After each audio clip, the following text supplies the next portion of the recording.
कब शुरू होगा दरभंगा एम्स का काम?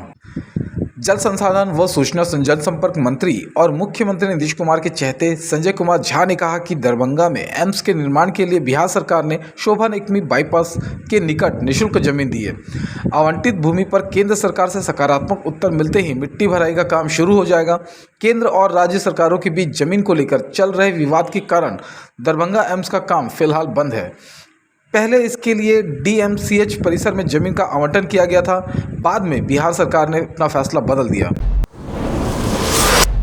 मंत्री अशोक चौधरी ने जेडीयू अध्यक्ष ललन सिंह को दी खुली चुनौती। मुख्यमंत्री नीतीश कुमार की पार्टी जेडीयू में दो नेताओं के बीच हुए झगड़े से सियासत गरमाई हुई है।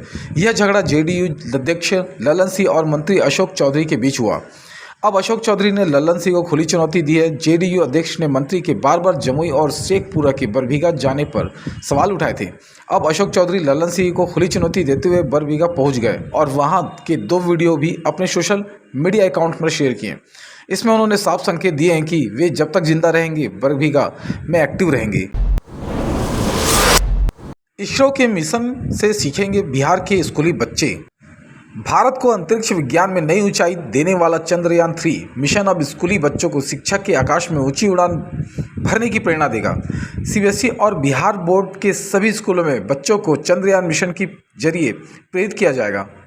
इसके तहत स्कूलों में सभी कक्षाओं के लिए सप्ताह में 1 घंटे चंद्रयान मिशन से जुड़ी गतिविधियों की होगी। सभी कक्षाओं में बच्चों को मिशन के साहस और रचनात्मक से जोड़ा जाएगा। शिक्षा मंत्रालय ने सभी राज्यों को इसे लेकर निर्देश दिया है। मनोज झा और आनंद मोहन के ठाकुर विवाद पर तेजस्वी यादव का आया रिएक्शन। आरजेडी सांसद मनोज झा की ठाकुरों को लेकर राज्यसभा में की गई टिप्पणी पर बिहार में सियासी बवाल मचा है। पूर्व सांसद व बाहुबली नेता आनंद मोहन ने उनके खिलाफ मोर्चा खोल दिया। अब डिप्टी सीएम तेजस्वी यादव का भी इस पर रिएक्शन आ गया।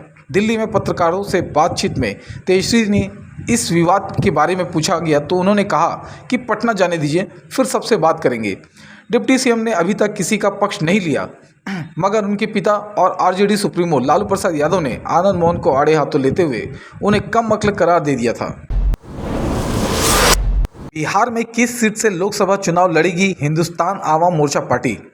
जीतन राम मांझी ने दिल्ली में शुक्रवार दोपहर को केंद्रीय गृह मंत्री अमित शाह के आवास पर जाकर उनसे मुलाकात की। बैठक के बाद मांझी ने मीडिया को संबोधित किया। इस दौरान उन्होंने बताया कि एनडीए में सीट बंटवारे को लेकर कोई विवाद नहीं है। वह पहले ही अमित शाह से कह चुके हैं कि जो सीट वो देंगे वो उन्हें स्वीकार होगी। बता दें कि एनडीए के अब तक के सीट शेयरिंग फार्मूला के तहत हिंदुस्तान आवाम मोर्चा पार्टी बिहार की किसी एक सीट पर चुनाव लड़ सकती है। वो सीट कौन सी होगी, इस बारे में अभी तक खुलासा नहीं हुआ है। हमारे पूर्वज हिंदू थे। बिहार सुन्नी वक्फ बोर्ड के चेयरमैन ने ओवैसी को भी लपेटा। बिहार के सुन्नी वक्फ बोर्ड के चेयरमैन इरशादुल्लाह ने मुसलमानों को लेकर बड़ा बयान दिया है। उन्होंने कहा कि भारत में रहने वाले मुस्लिम हिंदुओं से ही कन्वर्टेड हैं। हमारे पूर्वज हिंदू थे। उन्होंने मुख्यमंत्री नीतीश कुमार की अल्पसंख्यकों के हित में किए गए कामों की जमकर तारीफ की। साथ ही AIMIM चीफ असदुद्दीन ओवैसी को बीजेपी की बी टीम करार दे दिया। लोकसभा चुनाव से पहले इरशादुल्लाह के बयान से बिहार में सियासत हलचल पैदा हो सकती है।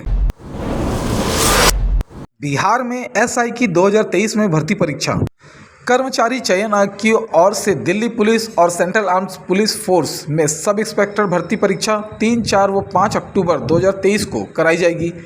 SI 2023 परीक्षा के लिए देश भर में 8,17,838 जबकि मध्य क्षेत्र के अधीन उत्तर प्रदेश और बिहार में 1,93,434 अभ्यर्थी पंजीकृत हैं।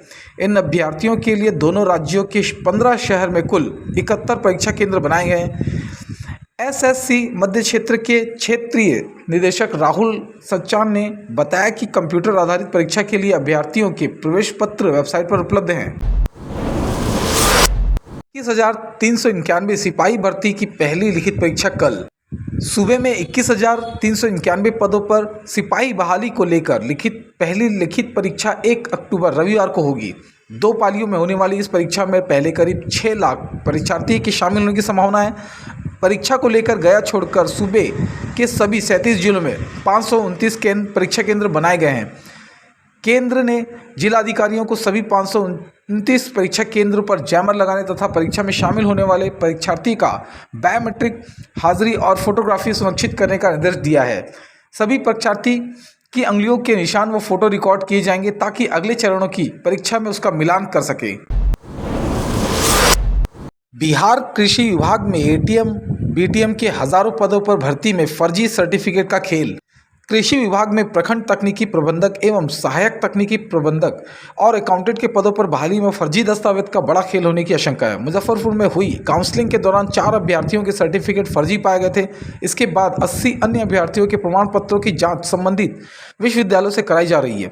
मुजफ्फरपुर में धरे गए अभ्यर्थियों में से 3 के पास उत्तराखंड के हिमालयन गढ़वाल विश्वविद्यालय का बैचलर इन एग्रीकल्चर का फर्जी सर्टिफिकेट मिला था। पुलिस के हाथ लगे एक अभ्यर्थी से पूछताछ में बताया गया कि उसने पटना के एक कोचिंग संचालक से गया में फर्जी दस्तावेज बनवाया था। कृषि विभाग ने इस संबंध में 2 एफआईआर कराई। इस बड़े खुलासे के 20 दिन के बाद भी सर्टिफिकेट माफिया को दबोचने के लिए पुलिस की ओर से कोई कदम नहीं उठाया गया। फंदे से झूल गई 2 सगी बहनें, एक की मौत। बिहार के समस्तीपुर में पारिवारिक विवाद में 2 सगी बहनों ने खौफनाक कदम उठा लिया। मृतका की पहचान अंबेडकर नगर निवासी किराना दुकानदार राजू केशरी की 18 वर्षीय पुत्री खुशी कुमारी के रूप में की गई है, जबकि 20 वर्षीय पुत्री शालू कुमारी जख्मी है। बताया गया है घरेलू विवाद में शुक्रवार दोपहर 2 सगी बहनें ने खुदकुशी का प्रयास किया। इसमें से एक की मौत हो गई जबकि दूसरी सदर अस्पताल में भर्ती है। घटना की सूचना मिलते ही नगर पुलिस मामले की जांच के लिए घटनास्थल पर पहुंची। युवती का शव घर में बेड पर पड़ा मिला। पुलिस ने शव को जब्त कर पोस्टमार्टम के लिए ले जाने का प्रयास किया, लेकिन घटना की सूचना पर पहुंची मृतक की बड़ी बहन ने शव ले जाने से रोक दिया। महिला सिपाही से साथी जवान ने किया रेप। बिहार के औरंगाबाद जिले में तैनात एक महिला सिपाही ने एक साथी जवान पर यौन शोषण का आरोप लगाया है। कहा कि ब्लैकमेल कर आरोपी ने उसे अपनी हवस का शिकार बनाया। इस बाबत उसने शास्त्री नगर थाने में सिपाही प्रिय रंजन कुमार पर एफआईआर दर्ज करवाई है। पीड़िता ने पुलिस को बताया कि वर्ष 2021 में औरंगाबाद में दोनों एक थाने में तैनात थे। आरोप है कि साथी जवान ने महिला पुलिस का मोबाइल धोखे से ले लिया और एक ऐप के जरिए उसे हैक कर लिया। इस बीच उसने मोबाइल की गैलरी से महिला सिपाही की कुछ तस्वीरें और अन्य नंबर निकाले गए। इसके बाद वह उसे ब्लैकमेल करने लगा। आरोपों की माने तो जवान ने महिला सिपाही को तस्वीर और निजी जानकारियां वायरल करने की धमकी देकर उसका यौन शोषण किया। फिलहाल पुलिस इस मामले की जांच कर रही है। सास बहू के झगड़े में 4 साल के बच्चे की हत्या। बिहार के दरभंगा से सास बहू के झगड़े में एक मासूम बच्चे की हत्या का सनसनीखेज मामला सामने आया है। चचेरी दादी ने अपने ही 4 साल के मासूम बच्चे की हत्या कर दी, फिर मासूम का शव घर के सामने बने पोखर में फेंक दिया। पुलिस ने आरोपी महिला को गिरफ्तार कर लिया है। यह वारदात बहादुरपुर थाना इलाके में फेकवा ओपी क्षेत्र के पर्री गांव की है। बच्चा अपनी चचेरी दादी के यहाँ खेलने गया था, तब से ही गायब था। बैंक के अंदर से अपराधी ने दी सूचना, बाहर कारोबारी को घेर कर छीने पैसे। बिहार में छिनतई की घटना तेजी से बढ़ रही है। राजधानी पटना में भी बदमाशों का आतंक बढ़ा है। राह चलते लोगों से झपटमारी की घटना आए दिन सामने आती है। वहीं बेखौफ होकर लोगों के पैसे भी बदमाश छीन रहे हैं। प्रदेश के कई जिलों में ऐसी घटना सामने आई है। पटना और पूर्णिया में भी शुक्रवार को ऐसी ही कुछ घटनाओं को बदमाशों ने अंजाम दिया है। पटना में एक कारोबारी का बाइक सवार बदमाशों ने बैंक से ही पीछा किया और उसके बाद गली में कारोबारी को घेरकर उसके हाथ से 2 लाख रुपए छीन लिए। बेखौफ बदमाशों ने दिन दहाड़े इस घटना को अंजाम दिया है। इस मामले में कई हैरान करने वाली बात सामने आ रही है जो आपको भी सतर्क करती है। भागलपुर में चालान कटा तो बीच सड़क पर पुलिसकर्मी संग हुई हाथापाई। भागलपुर में शुक्रवार को शहर के बीचों बीच कचहरी चौक पर एक बाइक सवार और ट्रैफिक व्यवस्था देख रहे पुलिस के जवान के बीच हाथापाई हो गई। शहर के लोग इस तमाशे को देख रहे थे। दोनों के शर्ट फट चुके थे। भागलपुर के कचहरी चौक पर शुक्रवार को वाहन चेकिंग के दौरान ट्रैफिक पुलिस ने चालान काटा तो बाइक सवार ने हाथापाई करते हुए जवान का शर्ट फाड़ दिया। हालांकि पुलिस ने घटना के बाद युवक को हिरासत लेकर जोगसर पुलिस के हवाले कर दिया। बिहार में 1 महीने के अंदर करीब 6000 डेंगू मरीज मिले। बिहार में डेंगू के मरीज तेजी से बढ़ रहे हैं। भागलपुर में डेंगू मरीजों की मौत का सिलसिला थम नहीं रहा है, जबकि पटना में अब रोज 100 से अधिक डेंगू मरीज मिलने लगे हैं। राज्य में डेंगू मरीजों की संख्या बढ़कर 6005 तक पहुंच गई है। पटना में सबसे अधिक मरीज पाटलिपुत्र अंचल में मिले, यहां 61 मरीज मिले हैं। नूतन राजधानी में 34, कंकड़बाग में 8, पटना सिटी में 3, असीमाबाद में 12 और दानापुर में 4 नए मरीज मिले। वहीं शहर के अस्पताल में भर्ती 14 डेंगू मरीज ठीक होकर घर लौटे। स्वास्थ्य विभाग की ओर से जारी रिपोर्ट के अनुसार पटना के बाद सबसे अधिक भागलपुर में 36, मुंगेर में 26, मुजफ्फरपुर में 19 और बेगूसराय में 17 डेंगू मरीज मिले हैं। बिहार में मौसम का बदला मिजाज। बिहार में मानसून सक्रिय है। पहले लोग बारिश के लिए तरस रहे थे, लेकिन इसके बाद कई इलाकों में भारी बारिश हुई है। जानिए बिहार में मौसम का हाल क्या है। बिहार में मानसून अब धीरे धीरे अपने लय में आना शुरू कर दिया है। कई जगहों पर बारिश होने से मौसम खुशनुमा हो गया। इसके बाद विभाग ने भारी बारिश को लेकर अलर्ट जारी किया है। अभी तक कुल बारिश सामान्य से कम है, लेकिन आगे इसी तरह से बारिश होने पर संभावना जताई जा रही है। वर्ल्ड कप के लिए शुरू हो रही महाजंग। ICC one day cricket World Cup 2023 की शुरुआत में अब चंद दिन बचे हुए हैं। इस बार वर्ल्ड कप 5 अक्टूबर से लेकर 19 नवंबर तक भारतीय ज़मीन पर खेला जाना है। पहली बार ऐसा हो रहा है जब भारत पूरे वर्ल्ड कप की अकेले ही मेज़बानी करने जा रहा है। इससे पहले उसने 1987, 1996 और 2011 के वर्ल्ड कप की संयुक्त मेज़बानी की थी। वर्ल्ड कप 2023 में कुल 10 टीमें भाग लेने जा रही हैं। इनमें से 8 टीमों को डायरेक्ट एंट्री मिली है, जबकि श्रीलंका और नीदरलैंड ने वर्ल्ड कप क्वालिफायर के जरिए इस मेगा इवेंट के लिए जगह पक्की की। वर्ल्ड कप के लिए सभी टीमों के स्क्वाड भी फाइनल हो चुके हैं और इसमें आईसीसी की अनुमति के बगैर 15 सदस्यीय टीमें तब्दील नहीं हो सकती। बॉक्सर प्रीति का शानदार प्रदर्शन, सेमीफाइनल में बनाई जगह। भारत के लिए बॉक्सिंग से अच्छी खबर है। प्रीति पवार ने 54 केजी वीमेंस के सेमीफाइनल में जगह बनाई।